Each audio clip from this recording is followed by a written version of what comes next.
Thank you so much for coming and for this afternoon session. As you might know, this is actually meant to be a workshop, and it's about trust and kind of group connection. So that's actually what we're engaging in. And so we're going to make you do some work, and then we're going to kind of, as a group, kind of process what are the themes that kind of came out of that. So you're going to get to know your table really well, and then we're going to get to know you guys really well, and we hopefully will trust or not trust each other at the end of this. So that's kind of what we're going to do. So the exercise is called Groupwise. Thank you for coming. And I just kind of want to start by sort of saying what might be obvious, but is actually pretty critical, which is that our lives, and I think we're seeing this playing out right now.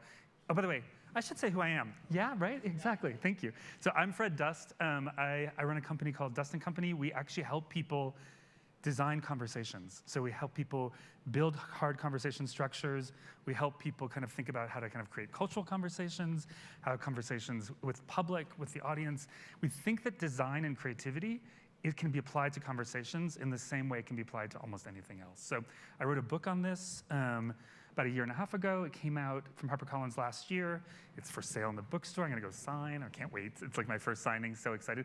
And after that, we built the business off the back of it. So we've actually been training people on how to have hard conversations.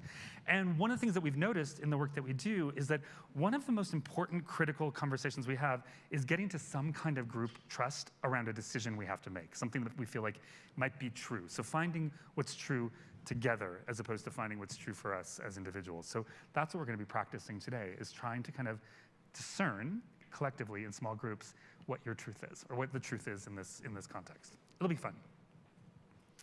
Promise. So here's the challenge. We're going to give you something. I'll show it to you in a minute. But we want you to use all of your observational and deduction skills in small groups. Oh, by the way, this is Rob. He's on my team. Rob, do you want to just, your background is? I'm a glorified Vanna White today. Yeah, exactly.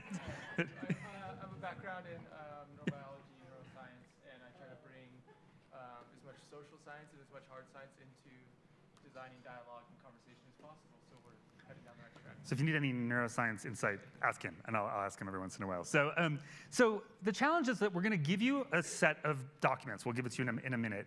And they're actually just, there's a very simple thing we want you to do, which is look at those documents, spend time with them as a group, and then figure out with your observational and deduction skills, the answer to one question.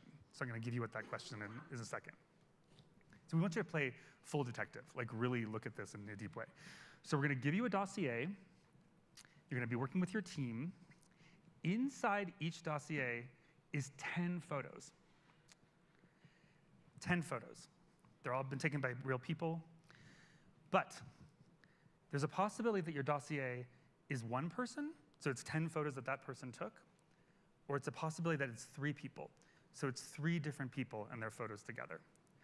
And that's all you have to figure out, is just, is this one person or is this 3 people? And what we want you to do is kind of get as much evidence from the information in front of you, and then through discussion with each other, if that makes sense. Cool? Great. Here's some things you might want to know. They're all taken from Instagram. They're not influencers, though. So it's not people who actually kind of use Instagram as their prime way of working. They all belong to real people. You can't use your phone, so we ask that you don't Google. And we did this on Monday, and people were like, well, we won't Google the images, but we'll Google you. And they were figured all this stuff from Googling me, so just don't Google if that's cool. Don't use the phone. We want you to really figure out what the truth is. So it's your work. It's not ours. We'll be here to help if we can. And there is a right answer or a wrong answer, so it is one or the other, if that makes sense. Got it? Cool. One last thing. This exercise only really works if you kind of commit to your table and being willing to kind of be in conversation with your table. So if you guys you can just nod, you'll commit. It's and we want you to kind of take a moment to, you guys can commit. It's a half an hour. It's not that long. But we want you to do that, and then we might actually have you even start with a minor introduction so you guys know each other at the table. So we'll do a quick 2 minutes before we start the exercise. Yeah? Cool. It's interesting. It's a weird thing to ask people to commit to conversations, but we find that often we just don't, right? We're like, well, I'm going to leave halfway through or whatever. And then what happens in a situation like this is then you're left with just a smaller group or something like that. So we want you to commit, and we really want you to commit to being there for each other in the conversation. So first group activity, We'd love you to, this is one of the portfolios you're going to use. So wild goose, lucky duck, and red herring. Those are the 3 portfolios of 10 photos we're going to give you. But we want you collectively to decide which one you want to work on. So I'm going to go one by one, or two at a time, and ask you to vote. Ready? So between wild goose and lucky duck, what would you like to work on? You have no information except for the names, so. They're people. Sorry, I know it's a disappointment. They're people. it's what it's deal. So who wants to do, raise your hand if you want to do wild goose. You do? Okay, great. Two, 3. What about, who wants to do lucky duck? Okay, more people want to do lucky duck, so we're probably leaning towards lucky duck. And then between lucky duck, people who want to do lucky duck versus who wants to do red herring? Is red herring about fish? It's not, sorry. It's still about people. Okay, I think we're going with lucky duck, if I'm correct. All right, so we're going to pass out your portfolios.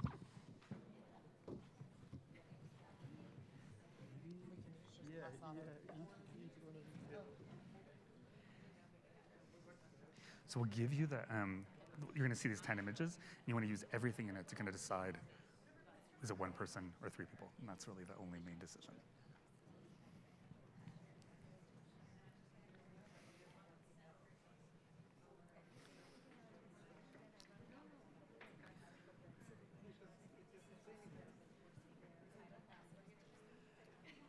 And that's it.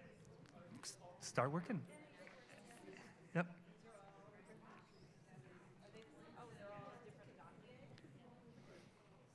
Thank you.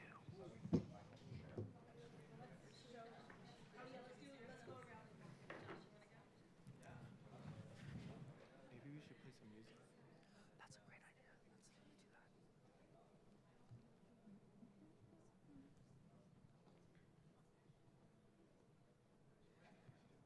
Do you want to join? Yeah.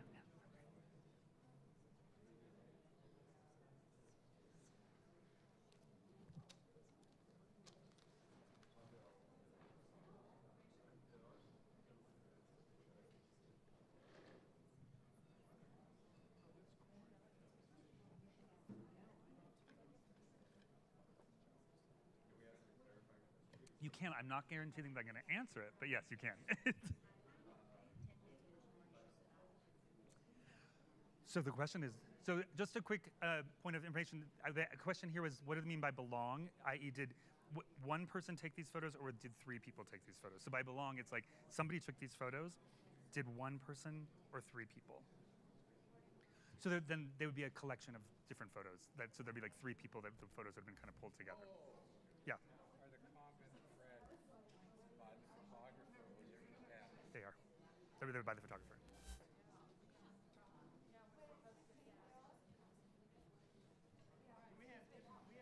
Yes. It's the same day, all from one day.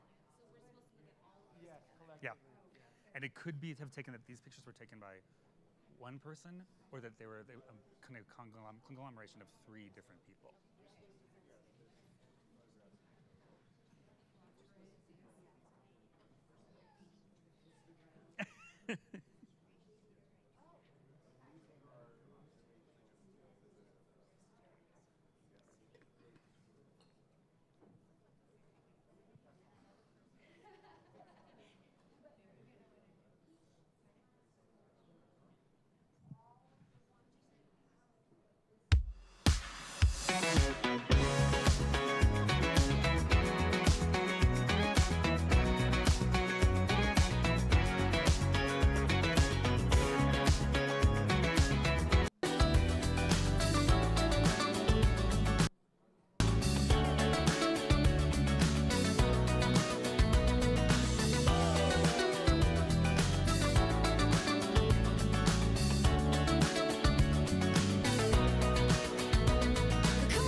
rapid decision, so they have like 30 seconds to make a decision. So we'll see how it goes. So everybody sit down.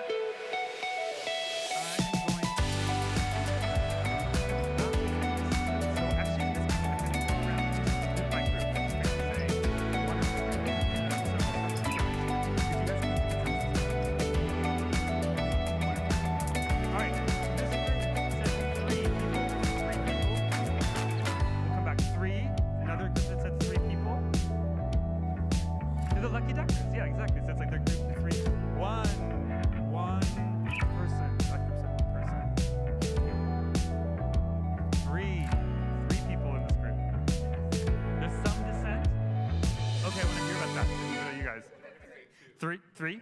Okay, cool. So there are 5 tables here? 1, 2, 3, 4, 5. Yes. Yeah, cool.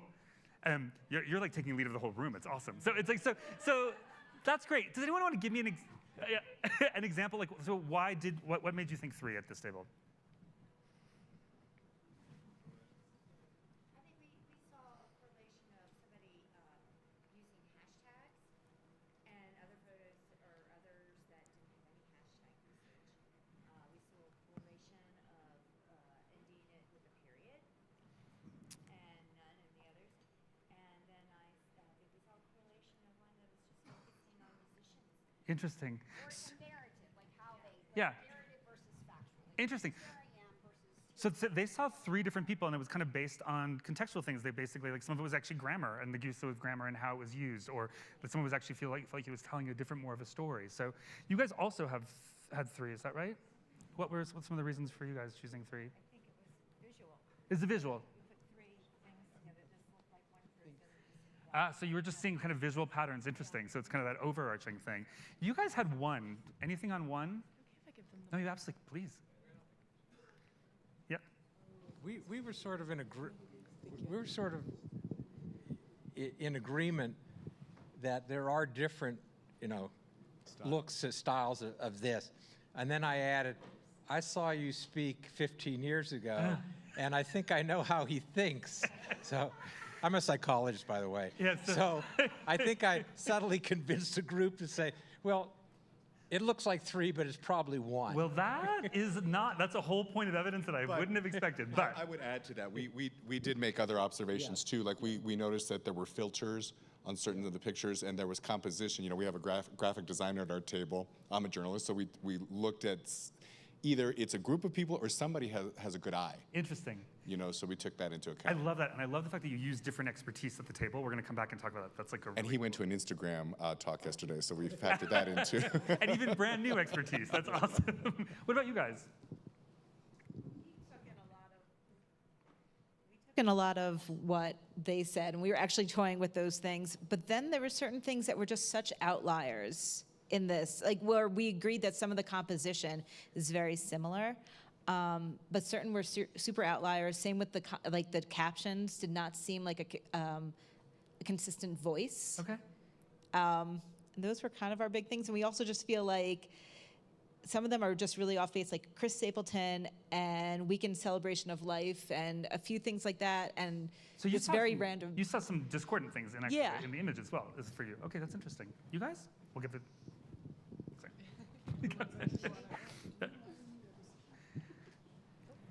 Yes. I think we all came to the consensus that it could be easily 1 or 3. We leaned toward 3 in part because we were looking at like the details in the photos and the lack thereof in others. Yeah. So trying to see what the photographer may have had an eye for, what they were trying to pick up versus in like a photo that was a bit darker and maybe didn't have the same level of detail. Interesting. And thinking perhaps if this was someone who was inclined to pick up those kind of details, then why would they leave it out on another photo? Yeah.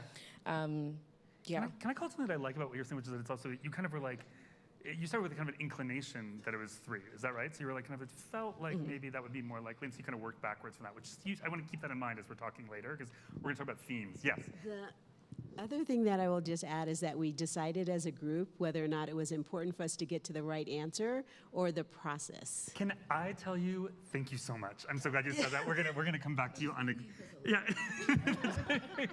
I'm like so happy you said that. And it's like we've been seeing really interesting examples of that. Oh yeah, please. Oh, group 2. Oh, yeah. You guys just. We ended up deciding that it was probably 3, if we had to choose between 3 and 1. Because we looked at the captions, there were several differences in punctuation and the style of writing. And also to the pictures, Wall of Bubbly Memories and Wall O Sugar. Yep. Use 2 different spellings of, just the letter O and of. They have a different profile, just so you know, just because they came in late. So, yeah. Oh, sorry. That's okay. That's okay. Yeah. But yeah, it looks like just different styles, but this could easily be one person just naming their compositions, whatever. Cool. I want to hold on to some of the things that I'm sort of feeling, which is kind of you're like, well, what matters? You know, it's like the things like that, which is like really interesting. I think that there's kind of like we decided up front, which I think that we were going to kind of like focus on process. Really interesting. I want to kind of come back to that as a theme because I want to kind of play around with like, how do we get to trusting decisions? How do we get to a place where we actually felt like we could commit to something and kind of what was at stake around that? So we'll talk about that more. But first, I'm going to do something that's going to complexify this for you. I'm going to give you new information. Actually, this is going to help you a lot. So here's some new information. This is the way the world works. New information always comes in as we're making decisions. This happens to be new decisions or new information. The filters have been manipulated. By us. Ooh, I know. The captions are authentic. So the captions have not been edited. The age range, this is a great one, this really helps limit, is between 27 and 65. That's like the age range. Could be helpful, don't know. All photos belong to US citizens. And just so you know, if you have Lucky Duck or Red Herring or whatever, the pictures of the animals and names, those are red herrings. They actually don't have any relation. So the title page itself doesn't have anything to do with it. Cool, and then there's one more piece of information. So the photos actually might belong to 1, 3, or 10 people. So what I'd like you to do is go back, rapid fire, and basically ask, yeah, it is mean, I know. Go back, and we want you to kind of make a rapid round on this. Like, it's like, can you get to, is there a new decision, the same decision? How do you feel about it? So go back in.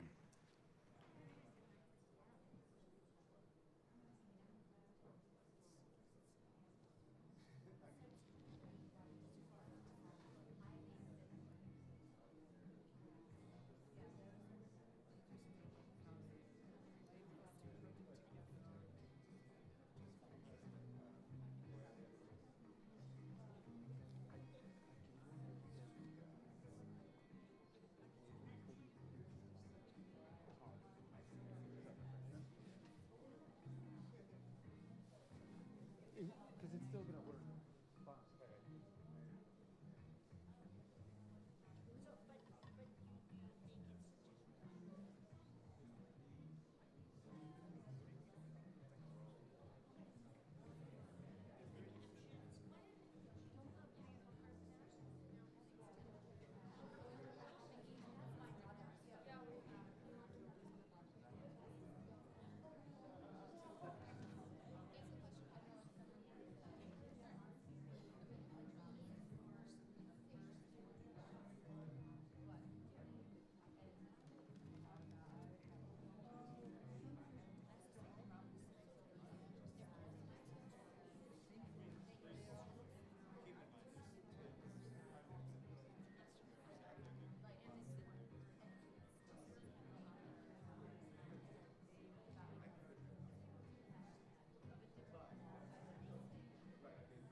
All right, guys. So who feels like they can come to a decision or has a decision that they can go?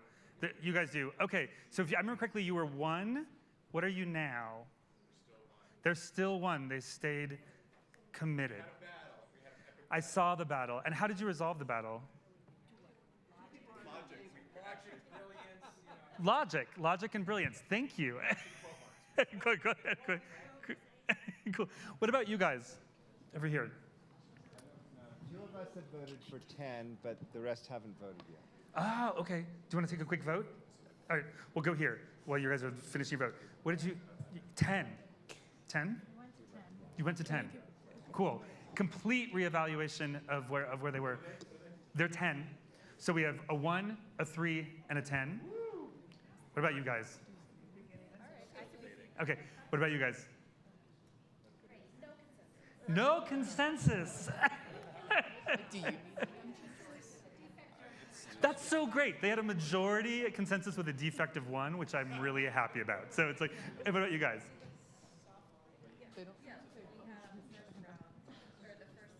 Three.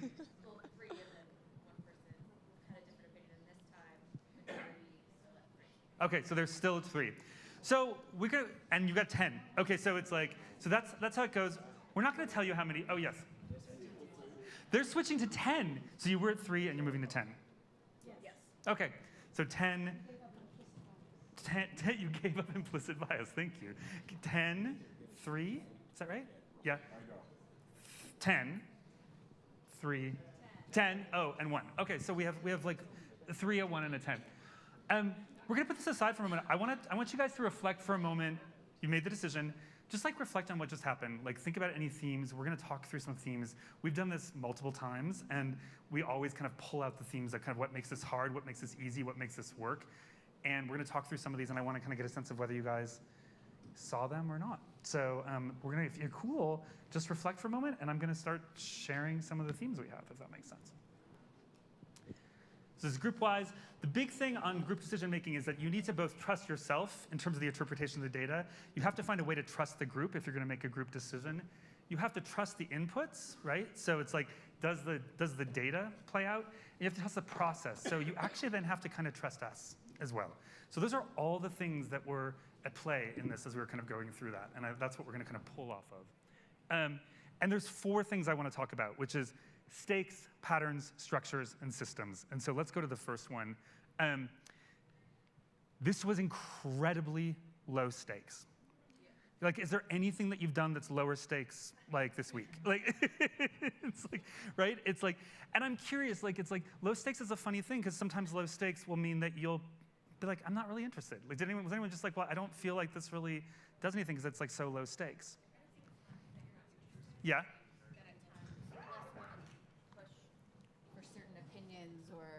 You're less willing to push. So like it comes into like the power of influence and all that too, and that if stakes are so low and it's more so building trust and there aren't power dynamics, which are also a huge thing that comes at play. Sure, if we have a consensus another way, good with it. Yeah, interesting. So that's a nice kind of modification to it. Other thoughts about how stakes affected the conversation? Anyone? Yeah, please. I think one of the things that I had shared was that because of the low stakes, I tend, at least for myself personally, I tend to hold on to my opinions much more loosely. Right. So I can be easily swayed if I'm not very invested in the process. Right. When it's something I'm very passionate about, then I'm digging my heels in. Yeah. But when it's low stakes, I'm like, yeah, sure. It could be 3, it could be 10, it could be 500, I don't know. No, that's exactly right. And I think that's kind of the point here is that it's like, but what's interesting about that is that a lot of the behaviors that come up in low stakes conversations still exist in high stakes conversations. So what's weird is that like, if I put you in a room with just you and you're just getting to know each other, you may still kind of default to politeness up front, even if it's like higher stakes. Like there's things that actually fall in. I mean, what are some of the other, like, we have behaviors that carry over from that. Yeah, we know the research seems to suggest that when the group is just optimizing for a financial outcome, when the group is just optimizing for a financial outcome and that's it, that the group consensus ends up being more accurate, right?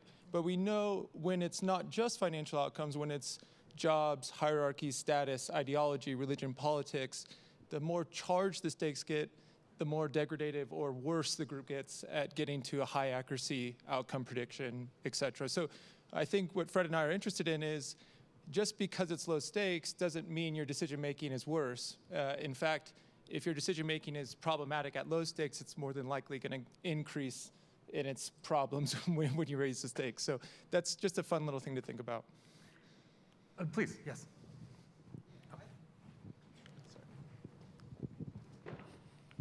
I personally think, and I'll speak for the other three here, that our goal was to collaborate, not necessarily have a crucial conversation. So everybody was very respectful of, oh, I think it's this, but what is your thoughts? Because our overall macro goal was to be collaborative. So interesting, yeah. No, and I would say that that's the case here as well. I mean, this group actually said, like, let's kind of be here for each other. I saw you guys nodding in that kind of like premise as well. Same. It's like leaning towards collaboration first, which is really interesting. Yeah, please. Yeah, I mean, this might be somewhere that you're going, but I think one interesting thing that this group said, I think, and that I felt in our group, is that we were all trying to take advantage of each person's specific perspective and experience. And which was a good thing that we introduced ourselves at first. And of course, that makes me think about in a business setting how often we are not looking for that and we're not respecting people's perspectives and experience. I love that. I loved when you guys said that. You're like, we have a graphic designer, we have somebody who just went to an Instagram lecture, and we have, you know, it's like these are the things that we have. Yes, please. One thing also is, I don't know about the other tables, but I don't know, we don't know each other at this table, right. I don't think. And I'm, you know, much more polite. I think, you know, if you're coworkers, you're like, why do you always do that? Yeah. You know? Yeah. It's like, you know. And the role definitions actually, like, that's really funny, because it's like that will, as you get to know the group better, that becomes a thing. And one of the reasons that we like the idea that you're doing it with strangers is that you have a lot of things that actually kind of make you say, well, we're going to lean towards a trusting group conversation, just because that's like actually it's a social structure. It's the way we think about that thing. So I also want to just kind of call out that stakes can change in a conversation. It's important to kind of know what the stakes are at the table, what seems important to you or not important to you, may be important to somebody else, so that's important. But also, if the conversation changes or new information comes into play, then the stakes can often change as well. You have please. Yeah. Time is also an important part of the discussion. Yes. So when you kept changing the time, then that kept driving the discussion. And so I think, you know, if there's a short period of time and people rush to say this is the answer, then that reduces the effectiveness of a group. That's totally right. And not only that, you can fall onto defaulty structures when you do that, so which we'll talk about in a second. Yes. I'm wondering, so here we are at Aspen Ideas. I'd like to think that I am in great company. We are, I think, by the time you show up here, a lot of filters have gone on. And we come here because we are open to ideas. We want to learn.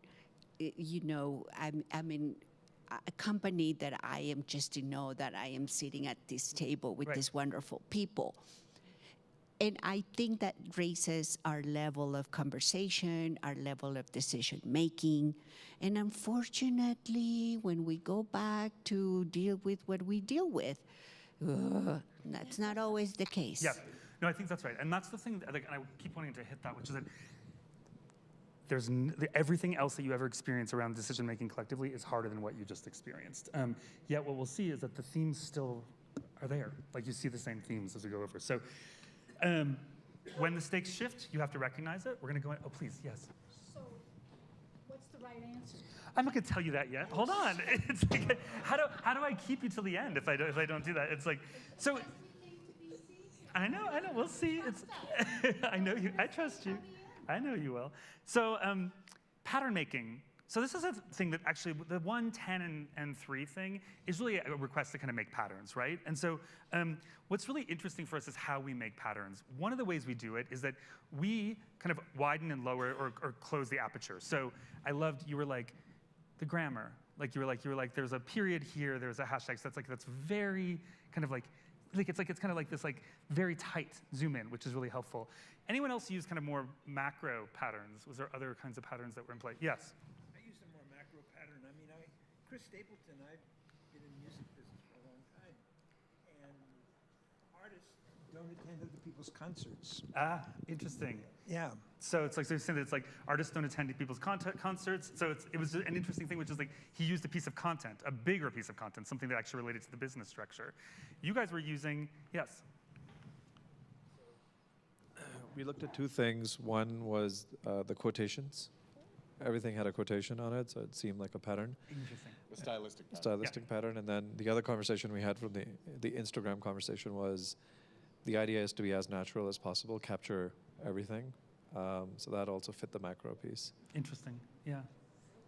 Anything else? Macro, micro? Did you notice at your table that some people really focus more micro, some people focus macro? Did you see differences there? No? Yes? I mean, what's interesting is like you want to notice that because the more patterns you see allow you to fold them in and say, well, are we seeing patterns that connect or don't connect? And that's something that we want to look at. The thing that I think you guys did a really good job at is once you kind of set a pattern as a group, it's hard to break that pattern. And we've seen this, we saw this massively on Monday, where people had basically kind of like established their pattern and they were going to fight for the pattern. Like that was it. They were just not going to shift it. And that's a problem for us because information doesn't come to us all at once, right? It's like it comes to us in steady drips. Like, Rob, you do a lot of work in the news and data space. It's like, in fake news and disinformation, there's always a rush to be there's always a rush to be the first because basically makes a mimetic footprint on your brain. So even when you get another piece of information that completely refutes that first piece of information, on a neurological level, you actually do check, recheck. So you can't ever get that footprint out. So our goal is to try to keep a soft enough lens so we don't overcommit. So if new information does come in, we're not fighting that as hard. And that's what the 1, 3, and then to 10 was, yeah. Is that the same spirit of like a growth mindset? I think the lifelong learner, the eternal student, this kind of thing, I think that's right. I think the thing that Fred and I talk about a lot is we have to make a decision at some point. We have to make a decision based on limited information at some time, but that we don't overstep so that if new information comes in, we haven't over-leveraged our position, basically. And oh, please. What seemed difficult for the pattern breaking was that you gave us one set as if that was the only time we were going to do this. That's right. Okay, and then you brought in distrustfully, expounded upon that, and also said that some of these photographs were doctored. Yeah. So not only were we getting more information, we were getting information that for me broke my trust that I had all of the information that I was supposed to make the decision on the first pass. So I think that's huge. And I want to kind of like, I'm really glad you brought this up. Just so you know, we did this like with, oh please, yes. No. Thanks. So I see that a little differently. So I see it as can you bob and weave? Right. So you have your system set up and you get new information, and do you stay, and maybe you should stay in your system, maybe that's the best idea, or are you willing to say, wow, this is a whole new thing and let's take a look and treat it with an open mind? Well, and this is an interesting thing, I think it actually relates to kind of the way news comes in, right? Which is that you'll get a story first and then new facts come in and then the story can change. It can change radically, but the question is like, have people kind of changed with it? Like often like that first mark will stand really, really solidly. Did you have your hand up? No. Sort of. I mean, like reality is socially constructed, right? And so it's always changing. And so I guess the question for me is how do you, like, the part of the pattern breaking is breaking the either or thinking, the assumption that there's only one right answer. Right. But the answer changes depending on the information, depending on who's at the table, you know, depending on time. Totally. Right? The answer that we come up with today could be very different from the answer that we come up with in 6 months based on how our world changes. I think that's right. I also think, because I thought it was really interesting, I watched you kind of very forcefully be like, it's 10. Like at some point, you're just like, it's 10, and it's like, that's kind of where you were sort of sticking. And I think that's really interesting because I feel like at some point, there's a kind of what are the odds thing with this one, which is like, well, what's the bet? You know, it's like if it's changed. But I do want to hit the person who was like, we were trying to figure out if the exercise was fair, right? So it's like, and you know, it's like she used the analogy of news. Right. Right, but when you're listening to news, you know it's going to change. When we were listening to you, I had this is a set, this is what you're going to do, and then we're going to expound on it. But you came back and gave us more information. If I'd have known at the beginning that there was going to be more information, I might have had a different outlook on my first choice. I think that sounds totally right. I mean, and I will tell you, that's part of the design of kind of trying to get groupiness is to actually have you distrust us. So it's a hard, I'll tell you honestly, and we'll talk about it at the end, which is like, I kind of feel very sick to my stomach when I play this game, because it's like we are purposely setting up a deceiving context, which is not the way you do it. And so when we did it with the fellows on Monday, and I was like, they are gonna totally take us down before the end of it. Because I was like, they were like, so like, it's you, it's all of you. But that's part of it. It's what happens is that groups bond when you kind of respond back to me being like unreliable, right? So that's like something that we'll talk about a little bit later. Yes, please. Oh, sorry. Take it in this situation, it's a construct of giving us information and knowing that you're potentially putting distrust in there. But so much of what we do in life, I think, is having to make decisions on imperfect information. Right. And then you just have to move forward, and you're constantly given more and looking at the intention of it. How often, so I'm in consulting and I deal with large transactions, taking apart companies. Right. And you just have to make decisions quickly and move forward. And if you adjust, you adjust. Right. So I also think it comes to some people are more apt to make decisions and some people are analysis paralysis. Yeah. And so a lot of personality comes into this, because I would have never seen it personally as distrust. It's just like, okay, now you're layering in the next phase of information, and then we'll see if it adjusts and what information from this is actually relevant on making a decision. Yeah. Well, I think, oh, please, or, yeah. I was just going to say, I think there's a think fast, think slow, Kahneman kind of piece to this. And the difficulty always is that if you think too fast, people are just going with their gut. Yeah. And then what you're trying to do is be open to new information, which means that that may cause you a lot of discomfort. That's right, and the information can come in a bunch of different ways. So there's like ways that we layer in new information, or it can be like, well, we have an expert at the table who's a graphic designer who can give us a perspective on this. So it can be pattern finding, or like you're really good at spotting the weird grammar, and you're like, that becomes a new expertise in the room. So information comes in all different ways from us, but from the things that you're collecting as your pattern building as well. So there's all kinds of really interesting inputs. All right, so we're going to talk about structures. And you guys did something that I thought was really interesting. We haven't seen this as much, which is that you agreed, I know, right up front, that you were like, this is about kind of us coming to a decision. It's about the process. The answer doesn't matter as much. Is that correct? Yep. And you kind of like said that. We had both factors, and we kind of like, she said we got to get the right answer. Her comment was, we got to think it through as an overview. She was participating, not making a decision, but watching us make a decision. Yeah. So we had both factors. Interesting. Oh, I really want to hear more about that. Yeah. Sorry. Sorry. This is a room where there's more likely to be practitioners here. Yeah. So we're thinking about this on a meta level more than other people might.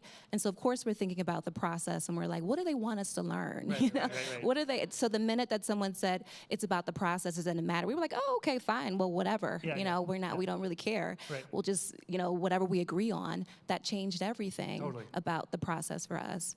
Well, that's actually what I think is really interesting, because we saw this a lot with the last group that we did, which is that people would be like, we agreed on our process, we agreed how it, and we just then, as long as we knew it was gonna be okay, it was gonna be okay. Like, it's like it didn't matter if we were like right or not, which is really interesting as a takeout. But what's interesting about that is that the results from that are not necessarily, because you can do that even in kind of critical situations. Be like, let's get to the process we like first, but the results might be not as good from that. And sometimes we just see less good results. I mean, what's interesting is that when we did this Monday, what was really interesting is that one group was like, once we gave them new evidence, they didn't go back to the pictures, they just kind of combated each other and their each other's opinions, which is fascinating.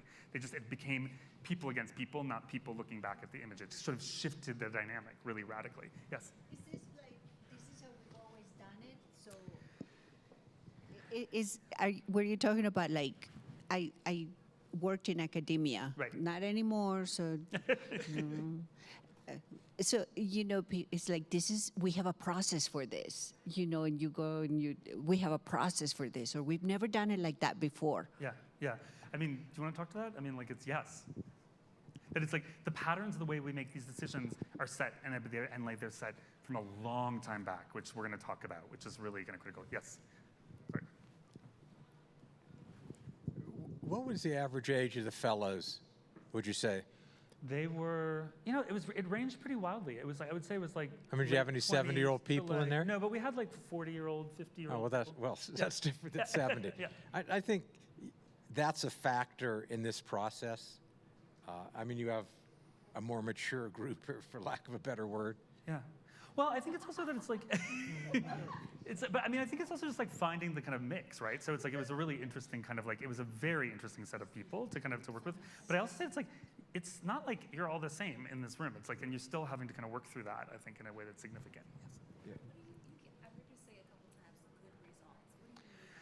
So that's a great question. So what is a good result, right? So maybe I'm not going to do this as a kind of like, but it really depends, right? So it's like if you're trying to come out of this and have trust in the decision, like did we make a good decision? That becomes a really critical key result, right? So it's like, is this right? Is it more right than not? Well, yeah, go ahead. I was just going to say for this, for this exercise, there is a binary result. It is right or wrong, and there are some people in this room who are going to be right or wrong.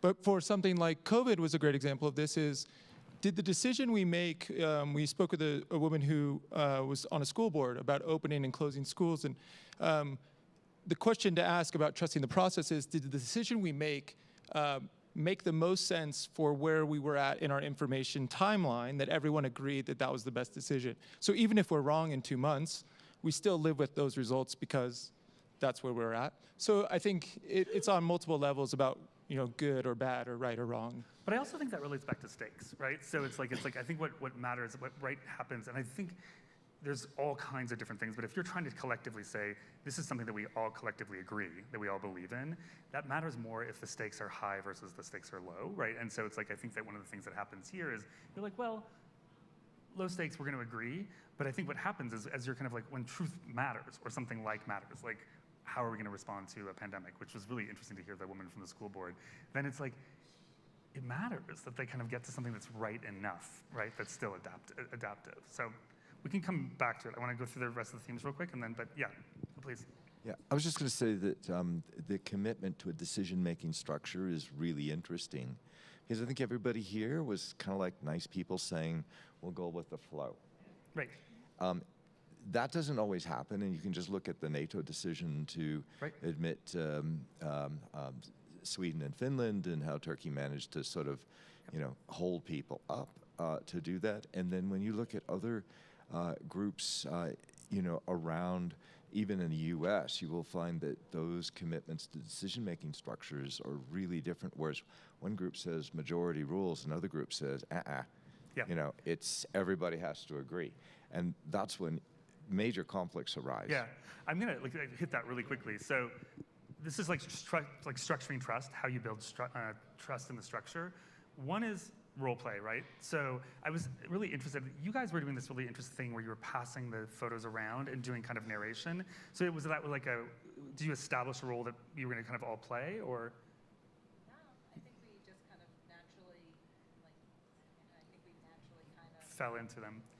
Like other things, did you guys, any natural roles that kind of developed, or ways you engage with each other for you guys? Skeptic.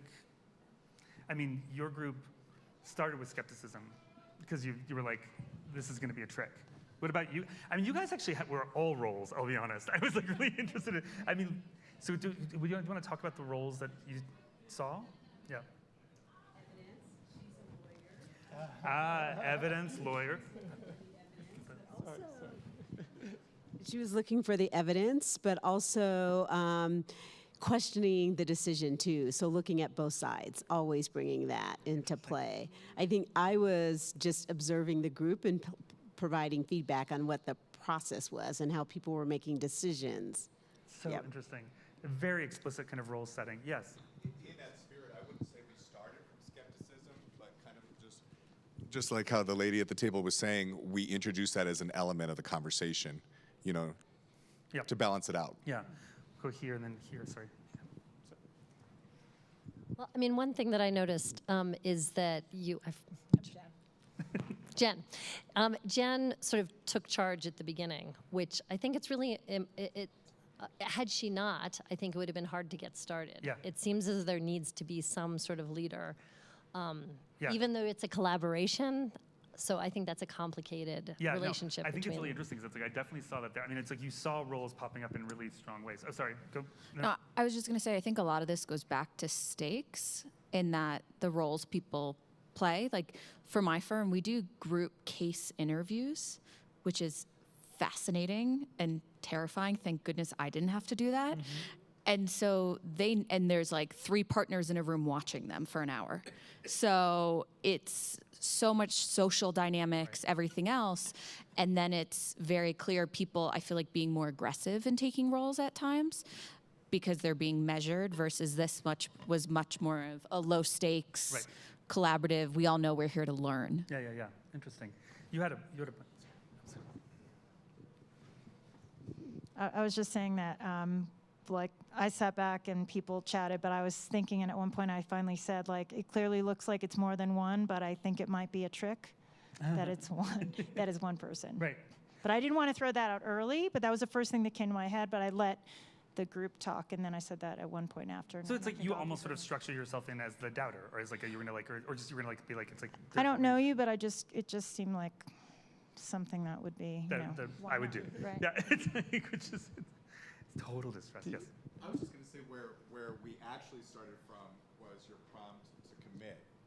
And once I don't know if you all felt this, but that for me was a subtle shift right up off the top. I'm so glad you said that. So what's really interesting is that when we go into conversations, when we actually build, yeah. But when we build conversation structures, one of the things we ask for people to do up front is to commit. So if you're going to come into a meeting for 45 minutes, are you committed to the outcomes of that meeting? If not, don't come. It's better for you not to be there. It's actually better for you and your time. It's better for other things. But what's interesting is like, and it's just, again, low stakes. You're like, it's an hour. Can you commit for an hour? You know, it's like, but it's like, but I really believe, and it's something that came out when I did a lecture for Aspen a couple of years ago as I was writing the book. Somebody said, well, how do you do this when you're with people who you hate or they don't like you or whatever? And the premise was just commit to them for the moment. Don't try to solve the problem in the moment, and think about the conversation as a really long conversation. And so I think that's what I kind of wanted to see, is if like doing the commitment helps. And I'm really pleased that at least for some of you it did. Well, I participated Yeah. in a situation in which we did role playing and we were to solve a problem. And I knew more about the answer than anybody else in the group did, I thought anyway. Yeah. What I learned to do was listen to other people. And that was the biggest thing that came out of that for me. We think of listening as work, whereas listening is actually creative practice. It's like it's the most important creative practice. You have to be able to read people too. Yeah, I mean, listening is a whole body thing. So we're gonna go really quickly through the last couple. Rule play. So you guys talked about mechanisms, I think, at this table, where it's just like, if we had chosen consensus versus simple majority versus like everybody had to agree, that's gonna change it. The structures we choose changes the way we actually feel about each other, about what's come out of it, how that plays. And so it's actually a really significant tool, and we should be thinking about structures all the time, like how we design and redesign the rules that we're using. So here's the two things that I really want to get at that I think came up really interestingly. We had this game, or this experiment, but we also had implicit scripts in the room, right? So there's all kinds of things that are already set here. And I think somebody said here, we're in Aspen. So already being in Aspen is like a filter, and there's a script in mind, which is like, that's a congenial group. We're gonna be respectful. There's some things that you play out on. Another script is like, I'm standing up, you're sitting. That's like total power dynamic stuff that we play with all the time. And so what we need to get really good at if we're thinking about how to make better decisions or collectively work as a group is learn to spot the scripts that are in the room. And the scripts can be a prop, they can be slides, they can be like who's on stage, who's not. In fact, I would say you're mostly actually living in scripts while you're here at the Ideas Festival. Script, like it's like what happens is that the conversation has to go in a certain kind of way, right? So what's really different is like you're 6 people, or you're 4 people around a table, like that by nature sets a tone where you're looking at each other and looking at something together, that there's a collaborative script that's in place. If I'm standing on stage, which I'm not, then that actually sets a script that it's like, I'm an expert, you guys are not. And really, in this case, we're like trying to be exploratory, so how do we get out of that script? That's right. So it's like, so when you have a script, which is like what embedded conversations, then if you don't spot them, then you become victims to the way that those conversations always go. So it's like, and I'm an architect by training originally, like space is a great example. Like what do we expect to happen in a room like this versus out on the glen or out on the balcony, if that makes sense. So that's one systemic thing that you kind of have to always be aware of. The rooms you make decisions in matter. Like if they're haunted by memories that are bad memories, like a lot of our understanding, our mnemonics are based on kind of like the room, the spatial room that we're in, sensory things. So you can, has anyone been in an office where there's one office where everybody always gets fired? It's like there's always the bad news office. And it's like, at some point you're like, if you're in that room, you're like, ugh. It's like there's this thing, or it's like there's like certain kinds of things where it's like we're haunted by the memories of things. And so our conversations are like that. I totally agree that, yeah. that it affects decisions, but I'm wondering from social science to the numbers or the studies around that, does that support that idea? Absolutely. In fact, I would say just this round table versus flat tables. If you guys were all lined up in a line, looking down, you guys were doing a show and tell, right? It was sort of a share versus a collaborative, okay, in each other's space. Those outcomes are going to be way different, for sure. The way, to go back to the social sciences, absolutely. Sorry, especially sense memory from olfactory systems and auditory systems in particular. So smells, sounds will really affect artists. They'll put us in defense mode. They activate something called the extended immune system, basically. So especially if we had trauma. So you bring up the kitchen table, or if you had trauma around a kitchen, and another kitchen is where a decision's being made, it can make you less good at decision making. Yeah. So it's an interesting. When I was doing the research for the book, I met a family that was like they could not have conversations at the dinner table, and because there was one of the family members had an eating disorder, and what they finally did is they just basically were like, let's just get rid of the table, And it's really interesting how like a kind of simple device like that was just like it actually helped them have the conversations they couldn't have.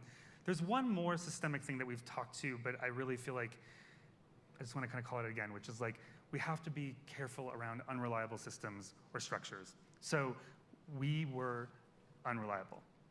We designed that into the structure. And I think I mentioned that's not an easy thing to do. It feels like it's counter to everything that you want to do, especially if you're standing in front of a room of people. But we wanted you to kind of begin to think about whether or not you could trust us as well, and begin to, whether like the system itself might have stacked you in a place where you might not get to where you wanted to go to.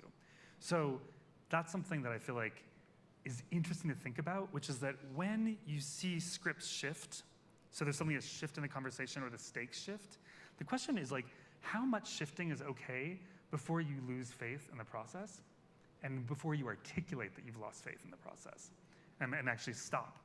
And that's a hard thing to do because it's like all power, right? It's like, and that's when I was saying when the first time we ever did this, and I'm sorry, I'm just gonna say this, even though it could be politically whatever, but when the first time I played the game, I was like, I feel like what it would feel like to be President Trump. Because I just felt like it was like, we were just changing the scripts fairly constantly, which felt, no matter what you think, it just felt horrible. I was just like, wait, why am I changing scripts on people? So it's a really interesting thing to kind of both be like in a situation where you're like, we have to, who do we trust? How do we trust? And then you have to kind of trust each other and figure it out or not. Yes? It's really interesting to compare that to how companies run.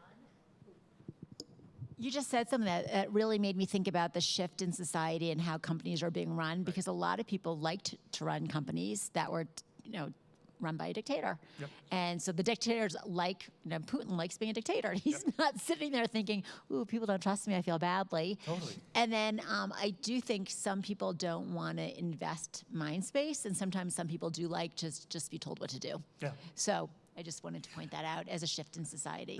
I mean, the thing is that there's been so many radical shifts. Like one of the things that we're grappling with one of our clients is that they're a client that used to do significant global decisions in closed rooms. And what they've recognized is if they do it in closed rooms, the distrust of the decision is so huge that they can't do it anymore. So suddenly they're having to figure out decision making, like what you did, much more maybe sometimes critical than what we might have focused on, but they have to do it in public with the people who are affected by that decision. And so that's a whole change in the ways the world has shifted. So there's so many shifts right now, sorry. Just want to come back to something you said about you working with, strategically working with distrust of you as a facilitator. Right. I feel like that it really depends on the identity of the facilitator, right? As a Black woman facilitator, right, and consultant, I'm already working with a credibility tension that you don't have, right? Totally. And so I can't really play that game in the way that you could. Yeah. So I 100% agree with that, and I think that's and I've thought about that a lot because I also feel like I've spoken a lot at Aspen Ideas, and so it's like one of the things I was thinking about with this event is like if people come and know me, they're going to be like, oh, you wouldn't lead us astray, kind of thing. So it's like it was this really interesting thing, but yeah, I think the credibility gap and like is significant, and that's part of what really when we started doing it made it feel really weird because it's kind of the situation where I'm not used to that. So we have 2 minutes remaining, so. Yes, sir. Yep. Do you have any book references? Do you have any book references on the use of space? I know there was a project a long time called A Million Circles, where everybody sat in circles to make decisions, especially women.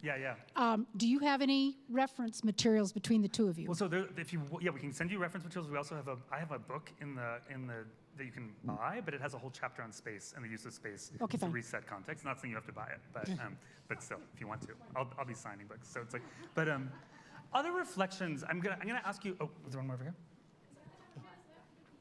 Oh wait, that was the question. Do you care about the answer? You do? Like? Yeah? I don't. I do, but I don't. Yeah. Yes. Yes. I don't care. It's like, okay, she wants to know the answer. You forgot about the answer. How many people want the answer? All right, I think we'll give it to you. Ready? Yeah, it's, how many didn't? Oh. Well, so you guys, you can leave now if you want. We don't have to give you the answer. No. I know, exactly, you shouldn't. So the answer is 1. For you, 3. Yours was 3. Yeah. Which I was like, and so by the way, it's like, so we have 1 that's 1, 1 that's 10, 1 that's 3. And I was just like fascinated to see the 1 played because we've been playing the 3 mostly is what's been chosen. So it was really interesting to see it. And sorry, there's a lot of, I observed, like you kind of like, there's like, well, the odds are it might be this, which is a really interesting kind of traction in, So thank you so much. I will tell you, we definitely don't have all the answers. Dude, I'm an author. No, buy them. It's like, no, but I want to thank you, and I want to just say that it's like, it's a funny thing because it's like we weren't coming in saying we know this all. It's more like, how do we unpack these things and recognize that we do this every day and we have faulty things in play? And it's like, and one of the things I've been reflecting as we've been doing this over and over and over again is I kind of wonder whether we wouldn't be better if we did low-stakes decision-making exercises a lot more often, because it's actually a way to practice to learn things that don't feel as complicated as all the serious things. So one of the things I often talk about is like, this is practice, and I feel like I'd be all down, like I think doing more of these things might help people kind of get better at doing it. So thank you so much, guys.